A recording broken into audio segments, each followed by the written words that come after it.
Ya, dan beberapa hari kemudian kita akan mengakhiri tahun ini. Saya percaya bahwa kita semua menikmati kebaikan Tuhan yang tanpa batas itu dalam hidup kita. Amin. Yang saya menikmati, coba angkat tangan. Yang saya menikmati. Ternyata semua menikmati kebaikan Tuhan. Kalau kita semua menikmati kebaikan Tuhan, berarti tadi ketika puji-pujian, kita harus menyanyi lebih semangat lagi, lebih bergairah lagi memuji dan mempermuliakan nama Tuhan. Karena kita bisa menikmati semuanya karena Tuhan baik dalam kehidupan kita masing-masing. Kalau saya berdiri di sini berarti Bapak Ibu sudah tahu ini minggu terakhir. Puji Tuhan. 2 minggu yang telah kita lewati, kita banyak belajar tentang memberikan hal-hal yang terbaik bagi Tuhan. Bukan saja secara pribadi diri kita, tapi apa yang kita berikan kepada Tuhan. Firman Tuhan kemarin berkata bahwa yang kita berikan, takaran yang kita berikan takaran itu akan diukurkan kepada kita.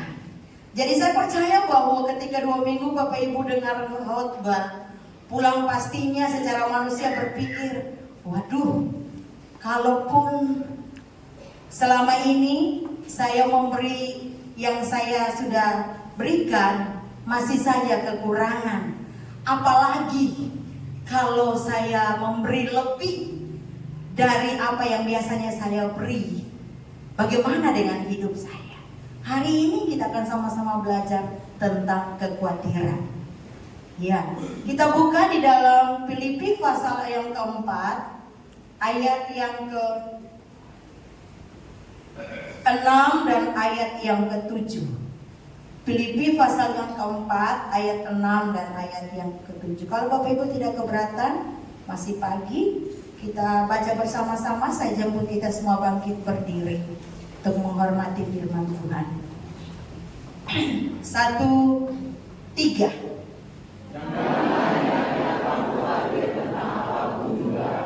Tetapi nyatakanlah dalam segala kepada Allah dalam doa permohonan dengan ucapan syukur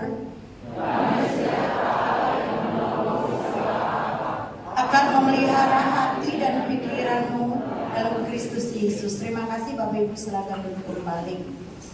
Ayat 6 dari Filipi pasal yang keempat berkata, janganlah hendaknya kamu khawatir tentang apapun juga. Ya, apapun juga berarti semuanya.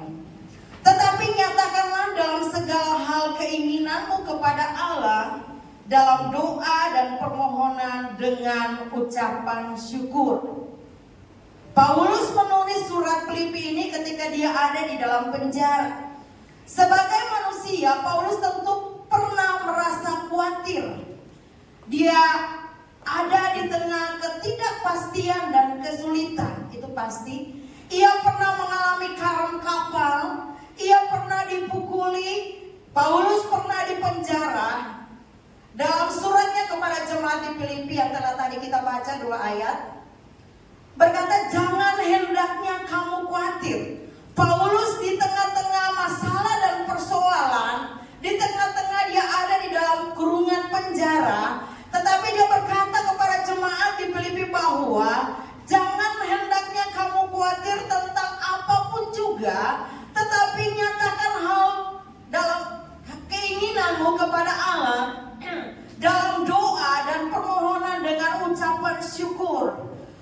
Perkataan Paulus atau ayat ini sangat menguatkan. Kalau hanya sekadar kita baca begitu saja, maka kita tidak akan memahami, mengerti tujuan dari Paulus menulis ayat ini. Tetapi ketika kita membaca dengan teliti, dikatakan janganlah hendaknya kamu khawatir tentang apapun juga. Saya percaya bahwa sebagai manusia biasa, di dalam perjalanan kehidupan ini, kekhawatiran itu pasti ada dalam hidup kita. Kita khawatir tentang berbagai macam hal. Situasi dunia yang serba sulit ini membuat kita khawatir tentang apa yang harus kita makan, apa yang harus kita pakai, apa yang harus menjadi masa depan anak-anak kita, apa yang harus saya kerjakan supaya dapat menghasilkan sesuatu untuk memenuhi kebutuhan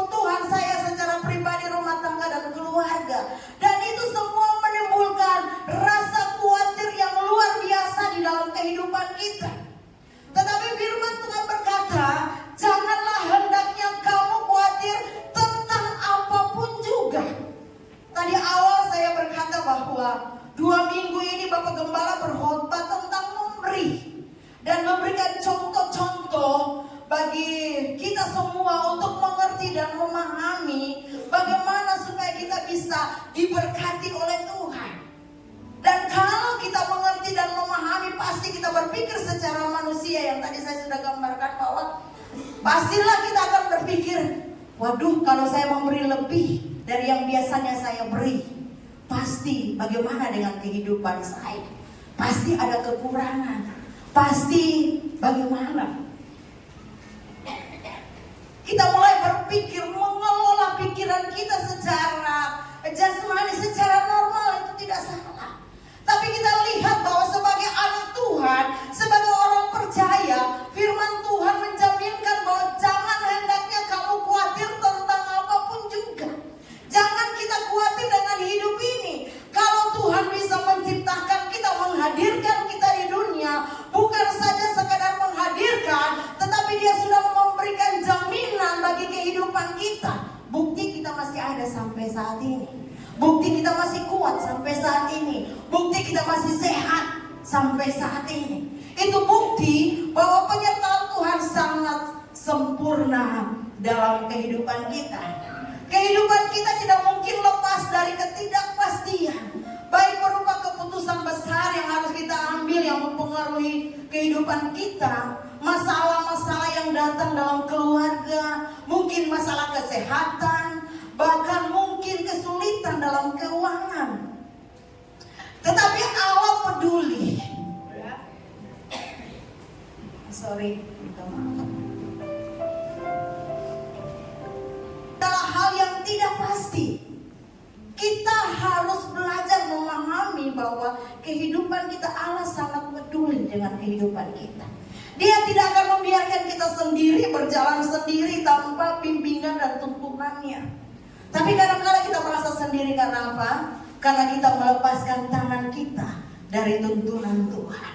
Kita merasa kita kuat, kita merasa kita mampu, kita merasa bahwa saya sendiri bisa. Tapi ingat bahwa kemampuan manusia ada batasnya. Ada waktu di mana kita tidak mampu, ada waktu di mana kita tidak bisa. Kita butuh seseorang yang lebih kuat dari kita, adalah Tuhan. Yang bisa membimbing kehidupan kita, yang bisa menuntun kehidupan kita.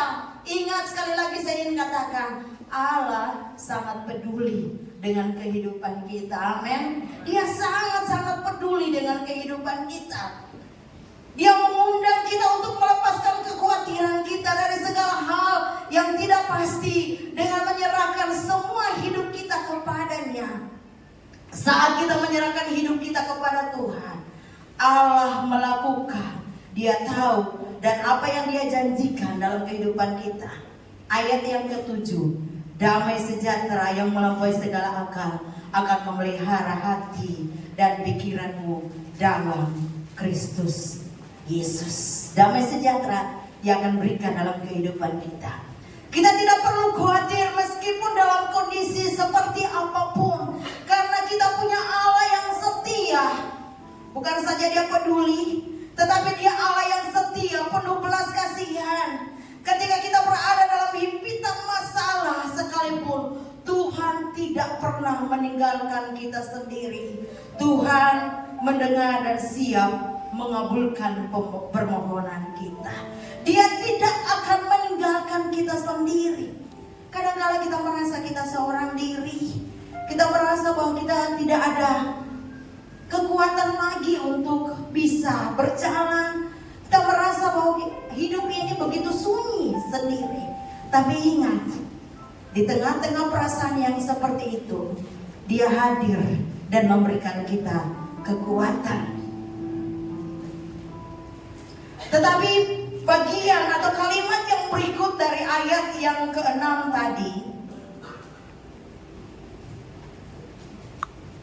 tetapi nyatakanlah dalam segala hal keinginanmu kepada Allah dalam doa dan permohonan dengan ucapan syukur. Nyatakanlah dengan ucapan syukur. Ucapan syukur yang sungguh-sungguh. Ingat betapa pentingnya ucapan syukur dalam kehidupan kita. Apapun yang terjadi dalam hidup kita, kita harus belajar untuk berkata Tuhan engkau baik. Harus ada ucapan syukur. Kadang-kala ucapan syukur yang kita naikkan ketika kita memperoleh berkat secara jasmani, kita memperoleh kedudukan yang tinggi, mungkin kita memperoleh uang yang banyak, pekerjaan kita diberkati, hidup kita diberkati, kita bertambah usia, anak-anak kita ada dalam pertolongan. Kita mengucap syukur hanya hal-hal itu saja, itu tidak salah. Tetapi firman Tuhan bagian yang lain berkata bahwa mengucap syukur dalam segala hal. Itu berarti dalam keadaan apapun, dalam situasi apapun, kita harus belajar untuk mengucap syukur. Ya, mengucap syukur. Terlebih ketika kita mengalami goncangan-goncangan dalam kehidupan kita. Kita merasa kita tidak berdaya. Tetapi bagi Tuhan tidak ada yang mustahil. Amin. Tuhan mampu melakukan hal-hal yang luar biasa dalam kehidupan kita. Menjadi sebuah pertanyaan, apa yang harus kita lakukan saat rasa khawatir datang kepada kita? Apa yang harus kita lakukan dalam kehidupan kita ketika rasa khawatir itu datang? Hal yang paling pertama, menyerahkan khawatir kepada Tuhan dan percaya sungguh-sungguh kepada Dia. Pertama Petrus 5 ayat 7 dan sampai 9.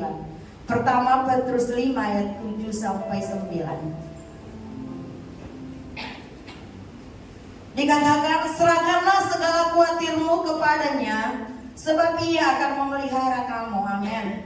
Sadarlah dan berjaga-jagalah, lawan musuh iblis berjalan keliling sama seperti singa yang mengaum-ngaum dan mencari orang yang dapat ditelannya.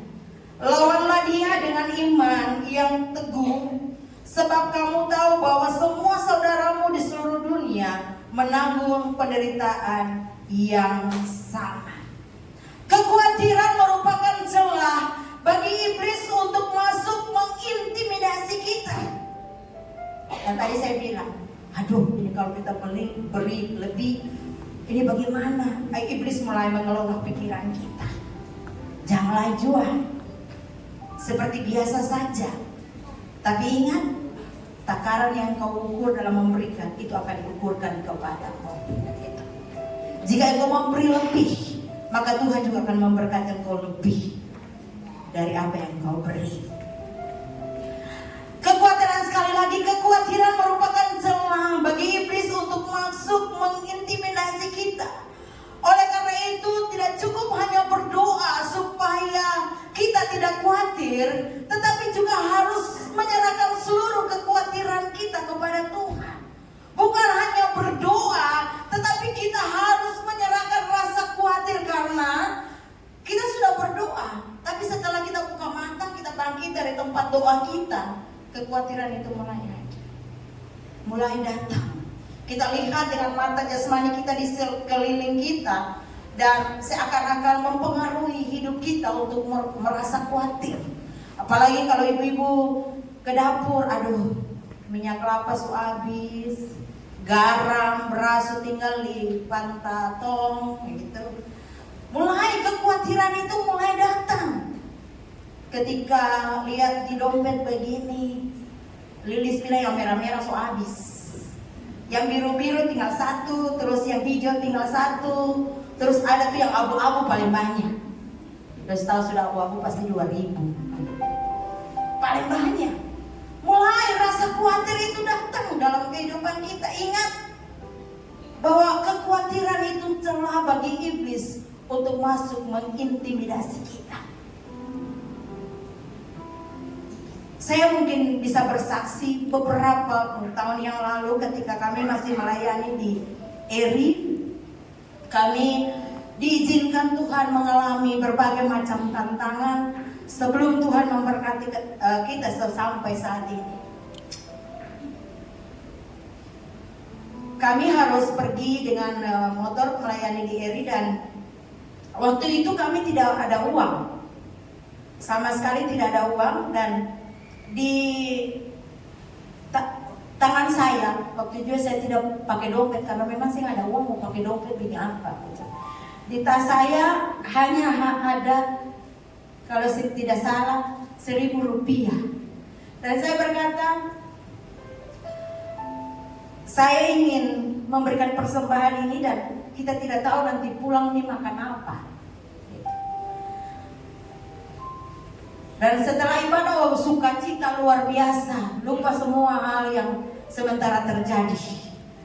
Dan ketika setelah selesai berikan persembahan, pulang, ini secara manusia, jujur secara manusia, Tuhan belum lagi ada yang tergerak kasih uang. Itu manusia, kita jujur. Belum lagi Tuhan gerakan jemaat para kasih uang. Biasanya kami antar, Bapak Gembala antar beberapa jemaat pulang karena jauh-jauh. Terus saya bersama jemaat-jemaat yang lain jalan. Dalam perjalanan itu yang ada dalam hati saya. Tuhan, ini secara manusia, Tuhan. Nah, ini ketua pulang makan apa? Ketua masih tinggal di kos-kosan.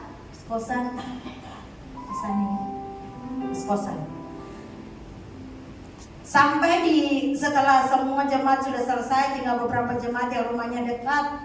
Terus Bapak Gembala datang dan saya mulai naik di motor. Juga belum ada mujizat.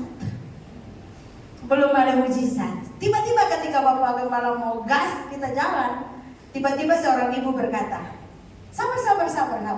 Dia pegang tangan saya dan saya rasa ada sesuatu di tangan saya. Dan setelah kita jalan saja, terus sampai di tengah jalan saya bilang buat Bapak Gembala, kalau kita pulang kita tidak tahu mau makan apa, tidak ada apa-apa di rumah. Saya lihat uang dulu, biasanya pulang berdoa dulu, kasih keluar perpuluhan, baru kita mau beli apa-apa. Tapi saya bilang, aduh kalau sampai di rumah baru keluar lagi, bagaimana ya sudah. Dulu di Tapak Kuda itu kan banyak orang yang jual bakso, dan waktu itu bakso baru 3.500 satu mangkuk. Jadi saya buka begini, saya lihat uang, oh cukup untuk beli bakso, bahkan mungkin lebih dari itu. Kita mampir, kita beli bakso satu mangkuk, dan mungkin Bapak Gembala suruh lupa, tapi ini saya masih tetap ingat. Dan kita berdua makan dengan sukacita, dan pulang sampai di rumah ya sudah istirahat, dan besok lagi kita melayani. Mengapa saya cerita ini? Karena di sini bahwa sesungguhnya Tuhan itu tidak pernah terlambat menolong kita. Secara manusia kadang-kala kita berpikir, aduh Tuhan ini bagaimana, belum lagi. Tapi Tuhan tahu tepat pada waktunya Tuhan akan memberkati kehidupan kita. Dan mulai dari saat itu saya berjanji, Tuhan apapun, saya tidak khawatir tentang apapun yang akan terjadi. Saya percaya saya melayani Tuhan yang dahsyat dan luar biasa, yang memanggil kami dan pasti akan mencukupi kebutuhan kami. Saya punya tante ada di Batu Gantong, mama punya adik. Tapi Bapak Gembala bilang begini, atau bergantung pada Tuhan, jangan bergantung buat manusia. Saya bisa saja pergi dan minta buat tante kasih uang makan, tapi bukan itu. Kami berdua tetap berharap dan bergantung kepada Tuhan. Ingat bahwa doa saja tidak cukup. Kita harus menyerahkan rasa khawatir kita kepada Tuhan. Kalau hanya doa saja, kita sama dengan orang mabuk. Mengapa saya kasih contoh orang mabuk? Kita lihat dia sudah jalan miring-miring, kita tanya, mabuk seng? Kita sudah tanya sumber doa, iya, tapi tetap masih khawatir. Tapi orang yang berdoa sungguh-sungguh dan menyerahkan rasa khawatirnya, dia akan berjalan walaupun dia belum melihat mujizat terjadi. Dia belum melihat bahwa doa-doanya dijawab oleh Tuhan, tetapi dia yakin dan percaya bahwa Tuhan yang dia sembah adalah Tuhan yang peduli. Dia ada di dalam pikirannya bahwa Tuhan yang dia percaya adalah Tuhan yang siap menjawab doa-doanya, menjawab pergumulan-pergumulannya. Dan dia tidak lihat apa yang terjadi, tapi dia akan melihat bahwa besarnya Tuhan di dalam kehidupannya. Kita harus percaya bahwa kuasa Allah bekerja sempurna dalam kehidupan kita, dan Dia sanggup melakukan segala perkara bagi kita. Ingat, Tuhan bekerja, kuasanya bekerja dalam kehidupan kita sempurna. Bahkan Dia sanggup melakukan segala perkara ajaib yang tidak pernah kita pikirkan. Itu Dia bisa lakukan dalam kehidupan kita. Yang tidak pernah kita bayangkan, itu pun bisa Dia lakukan dalam kehidupan kita. Apalagi yang ada di dalam pikiran kita. Apalagi yang kita doakan dan kita minta.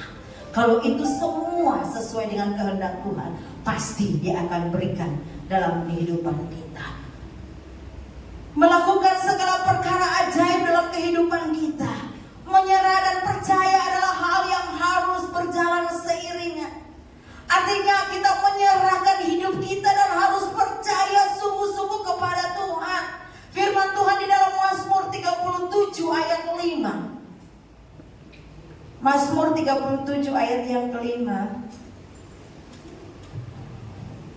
Serahkanlah hidupmu kepada Tuhan dan percayalah kepadanya, dan Ia akan bertindak. Amin. Amin. Amin. Yang amin yang pertama seakan-akan Bapak Ibu tidak percaya. Serahkanlah hidupmu kepada Tuhan dan percayalah kepadanya.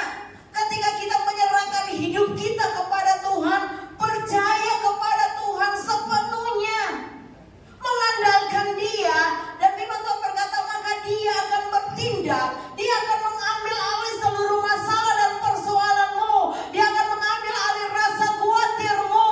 Dia akan memberikan engkau iman percaya yang sungguh bahwa Tuhan yang kita sembah adalah Tuhan yang dahsyat. Tuhan yang kita sembah adalah Tuhan yang ajaib, mampu melakukan perkara-perkara ajaib dalam kehidupan kita masing-masing.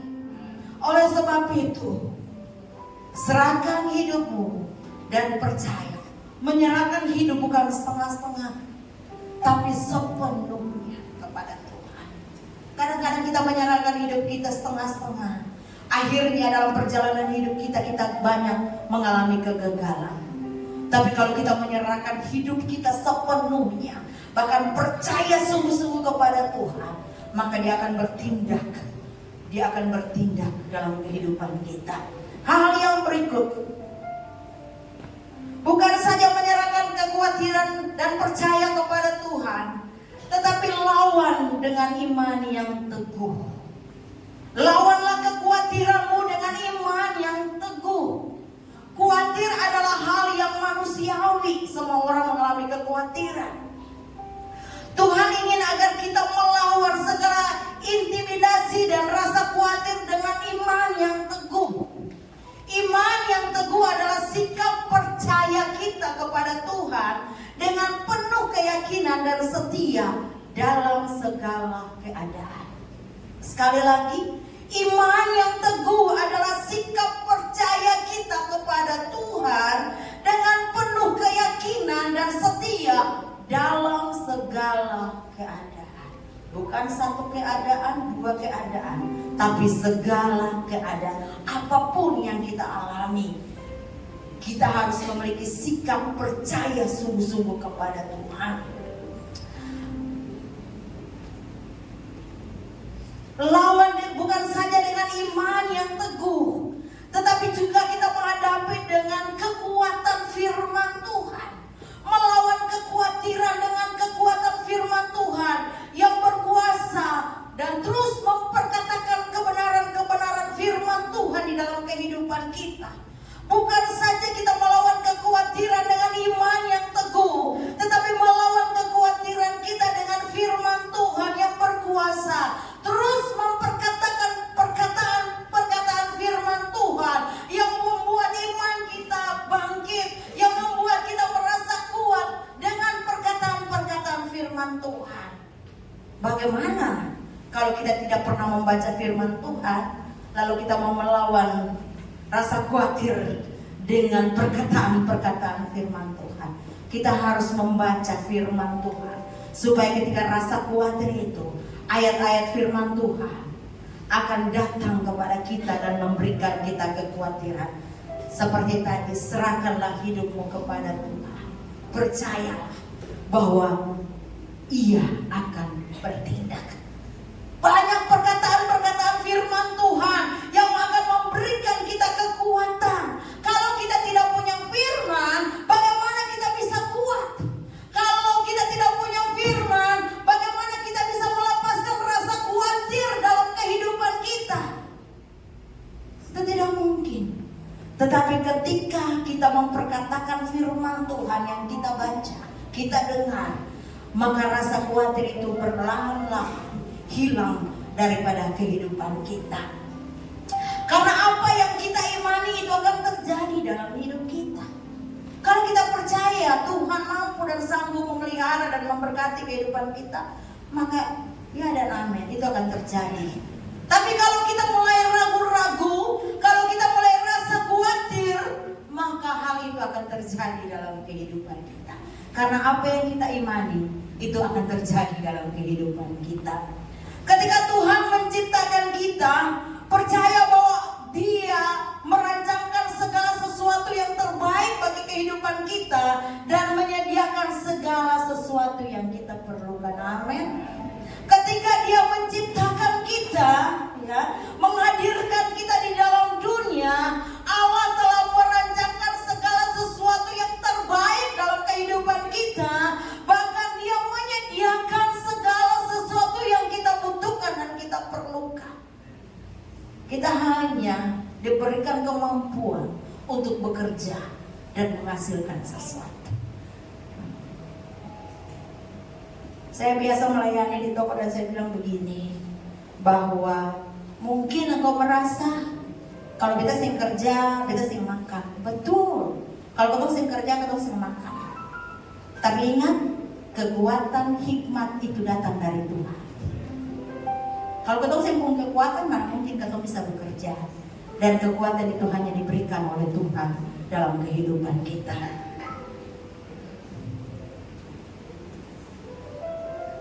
Bukan saja kita melawan rasa khawatir dengan iman yang teguh, melawan dengan firman Tuhan, tetapi kita juga melawan rasa khawatir yang ada dalam kehidupan kita dengan benar-benar mengarahkan pandangan kita hanya kepada Tuhan.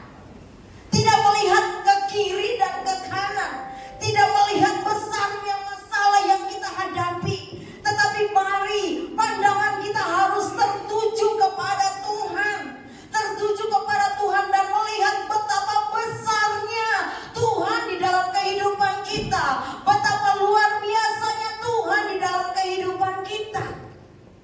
Bukan saja iman yang teguh, bukan saja dengan kebenaran firman Tuhan, tapi kita harus fokus kepada Tuhan.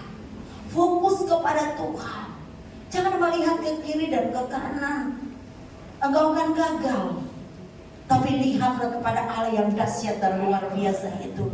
Dia mampu membawa kita keluar dari setiap masalah dan persoalan. Oleh sebab itu, lawanlah rasa khawatir dengan iman yang teguh, dengan memperkatakan firman Tuhan, dengan mata yang tertuju kepada Tuhan. Saya percaya bahwa Tuhan yang berkuasa mampu mengubah seluruh kehidupan kita, sehingga kita menjadi orang-orang yang penuh dengan kemenangan. Amin. Dia mampu merubah kehidupan kita dan kita menjadi orang-orang yang penuh dengan kemenangan. Karena itu jangan khawatir, sebab kekhawatiran menghambat doa kita. Ingat, kekhawatiran menghambat doa kita. Gantikan khawatir dengan ucapan syukur yang tulus berasal dari hati kita. Gantikan rasa khawatirmu dengan ucapan syukur yang tulus dari dasar hati kita. Harus ucapan syukur itu harus dari hati yang tulus. Bukan sekedar bibir mulut kita berkata Tuhan baik, tapi benar-benar kita merasakan Tuhan itu baik dalam kehidupan kita. Di akhir daripada perenungan saya pada siang hari ini, mungkin hari-hari ini yang hadir saat ini Bapak Ibu yang duduk, ada dalam rasa khawatir dan takut dalam menjalani hari-hari hidup ini. Banyak hal yang menghantui pikiran Bapak Ibu. Tapi saya ingin berkata bahwa percayalah bahwa Tuhan tidak pernah tinggalkan Bapak Ibu. Dia tetap ada dalam keadaan apapun, dalam situasi apapun, Dia tetap setia di dalam kehidupan kita. Saya percaya bahwa berkali-kali kita menikmati pertolongan Tuhan dalam hidup kita, tapi masih saja secara manusia kita merasa khawatir. Ada satu pujian berkata bahwa sekalipun Tuhan tidak menolong kita, kita harus tetap percaya. Karena ada pengalaman yang Tuhan sudah izinkan terjadi. Dia tetap menolong, berkali-kali Dia menolong kehidupan kita. Mari jalanilah kehidupanmu. Kita akan masuk pada bulan Maret, bulan yang baru. Kita tidak tahu apa yang akan terjadi di bulan Maret, tapi satu hal, buanglah rasa khawatirmu. Saya percaya bulan Maret merupakan bulan yang penuh dengan berkat Tuhan. Bulan yang penuh dengan mujizat-mujizat Tuhan. Bulan yang penuh dengan kemenangan lepas kemenangan Tuhan akan berikan dalam kehidupanmu. Buanglah rasa khawatirmu dan lihatlah kita punya Tuhan yang besar dan dahsyat. Buanglah rasa khawatirmu, melangkah pada bulan yang baru dengan iman percaya yang sungguh bahwa Tuhan, banyak orang mungkin meninggalkanku, tapi Tuhan tidak pernah meninggalkanku. Dia tetap ada. Ketika kita bersungguh kepada Dia, kita melihat bahwa nyata kebaikan Tuhan dalam kehidupan kita.